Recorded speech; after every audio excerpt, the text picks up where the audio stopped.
Good morning friends. Trigonometry का एक सम देखेंगे। मुझे प्रूव करना है, show that sin x plus cosec x bracket square plus cos x plus sec x bracket square is equal to tan square x plus cot square x plus 7। मुझे LHS is equal to RHS इस format को prove करना है। कैसे करना है, step by step देखेंगे। I will start writing with LHS। Right, consider LHS। LHS का मतलब है लेफ्ट हैंड साइड, यहां पे है sin x plus cosec x bracket square plus cos x plus sec x bracket square. हम सब लोगों को बड़ी अच्छी तरीके से पता है formula. I will write, we know that a plus b bracket का स्क्वायर, इसका एक्सपेंशन फॉर्मूला होता है a square plus 2ab plus b square. इसी का मतलब है a square plus 2 into a into b plus b square. इसी formula का मैं पहला ब्रैकेट एक्सपांड करने के लिए इस्तेमाल करूंगा, तो मेरा एक्सपांशन कुछ इस तरीके से दिखेगा। I will write sin x plus cosec x bracket square के लिए a plus b bracket square का फॉर्मूला अगर मैं इस्तेमाल करता हूं तो हो जाएगा a square plus 2 into a into b, that is 2 into sine x into cosec x plus b square यानी कि कोसेक एक्स का स्क्वायर। इस ब्रैकेट का ये तीन टर्म्स एक्सपांशन बन गए। प्लस अभी मुझे cos x plus sec x bracket square expand करना है।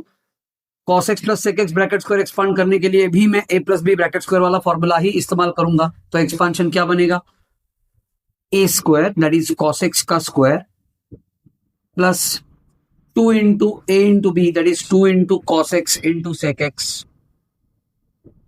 प्लस बी स्क्वायर यानी कि sec x का स्क्वायर। ये वाले ब्रैकेट का एक्सपांशन इस तरीके से बन गया।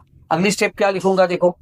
आई will write that is equals to sine square x, sine x का स्क्वायर होता है sine square x plus 2 as it is sine x as it is रखता हूं इनटू कोसेक एक्स का रेसिप्रोकल होता है साइन एक्स, तो मैं कोसेक एक्स के जगह पे लिख सकता हूं 1 upon sine x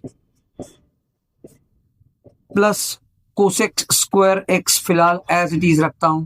cosec x bracket square का मतलब बन गया cosec square x plus cos x का स्क्वायर बनेगा cos square x plus 2 as it is रखता हूं इंटू कॉस एक्स भी एज इट इज रखता हूं।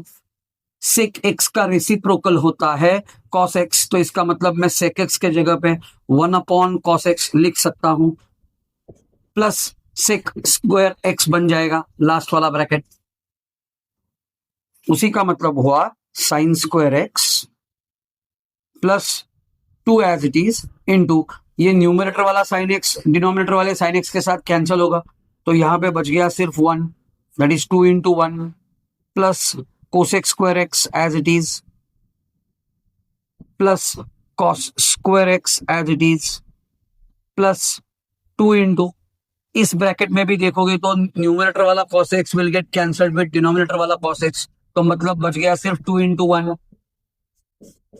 प्लस लास्ट वाली जो टर्म है sec स्क्वायर x वो एज इट इज रखता हूं।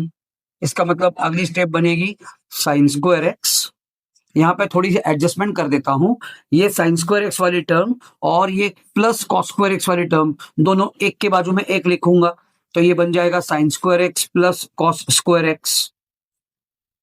क्या किया मैंने, ये साइन स्क्वायर वाली टर्म और ये प्लस कॉस स्क्वायर एक्स वाली टर्म एक के बाजू में एक लिख दिए plus 2 into 1 2 as it is रखता हूं प्लस ये जो कोसेक स्क्वायर एक्स है उसके जगह पे आइडेंटिटी इस्तेमाल करता हूं 1 plus cot square x plus ये कॉस स्क्वायर तो पहले से ही यहां पे लिख चुका हूं 2 इंटू 1 बनेगा 2 प्लस सेक स्क्वायर एक्स ये जो है इसके लिए आइडेंटिटी इस्तेमाल करता हूं 1 प्लस tan स्क्वायर एक्स। इसके आगे क्या करूंगा, देखो sign square x plus cos square x जो है उसके जगह पे लिखता हूं 1 प्लस 2 एज इट इज लिखता हूं प्लस ये ब्रैकेट खोल देता हूं तो बनेगा 1 plus cot square x plus ये 2 एज इट इज लिखता हूं प्लस अगला वाला ब्रैकेट खोल देता हूं 1 प्लस टेन स्क्वायर एक्स। तो क्या बनेगा यहाँ पे 1 plus 2 3, 3 plus 1 4, 4 plus 2 6, 6 plus 1 7, 7 plus cot square x plus tan square x. इसी का मतलब हुआ I can rewrite this terms as tan square x plus cot square x plus 7। जो मुझे प्रूव करना था वो आरएचएस यहाँ पे आ चुकी है। तो इसी का मतलब हुआ I have started solving the problem with LHS और मैं पहुंच गया हूं आरएचएस में।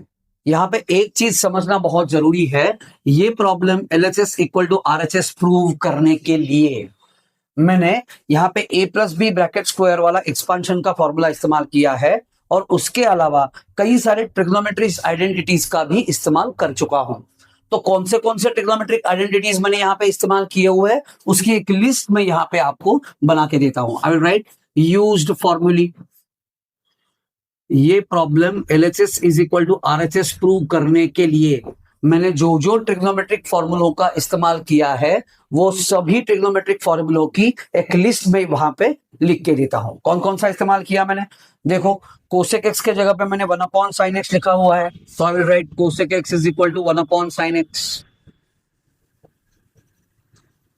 दूसरा कौन सा फॉर्मूला इस्तेमाल किया मैंने, सेक एक्स के जगह पे मैंने 1 अपॉन कॉस एक्स लिखा हुआ है, तो मैं लिखूंगा sec x is equal to 1 upon cos x. और कौन सा फॉर्मूला इस्तेमाल किया है मैंने, साइन स्क्वायर एक्स और कॉस स्क्वायर एक्स दोनों को जब मैंने जोड़ दिया यानी कि एडिशन एक के बाजू में एक लिख के कर दी तो sign square x plus cos square x के जगह पे मैंने लिखा हुआ है 1, तो ये एक और फॉर्मूला बन गया sine square x plus cos square x is equal to 1 जिसका मैंने इस्तेमाल किया है। और कौन सा आइडेंटिटी वाला फॉर्मूला इस्तेमाल किया हूं, कोसेक स्क्वायर एक्स के जगह पे मैंने यहाँ पे 1 plus cot square x substitute किया हुआ है, तो मैं वो भी फॉर्मूला इस्तेमाल कर चुका हूं तो वो भी लिखूंगा cosec square x is equal to 1 plus cot square x. इसके अलावा यहाँ पे सेक स्क्वायर एक्स के जगह पे मैंने 1 plus tan square x identity का इस्तेमाल किया हुआ है, तो ये भी यहाँ पे लिखूंगा sec square x is equal to 1 plus tan square x. ये 5 अलग अलग टाइप के फॉर्मूले मैंने यहाँ पे इस्तेमाल किए हुए हैं। जो फॉर्मूले मैंने इस्तेमाल किए हुए थे वो सभी फॉर्मूलों की लिस्ट यहाँ पे मैंने बना के दी हुई है। अगर आप ये पूरा प्रॉब्लम सॉल्व करने के बाद यूज्ड फॉर्मूली ऐसा लिख के आपने उस प्रॉब्लम को सॉल्व करने के लिए जो फॉर्मूलों का इस्तेमाल किया हुआ है उस फॉर्मूलों की लिस्ट अगर आप बनाते हो तो वो आपके लिए बड़ा अच्छा होगा कि मैंने कौन कौन से फॉर्मूले इस्तेमाल किए हुए हैं, वो आपको याद भी रहेंगे और बार बार प्रॉब्लम सॉल्व करने से बाय हार्ट भी हो जाएंगे।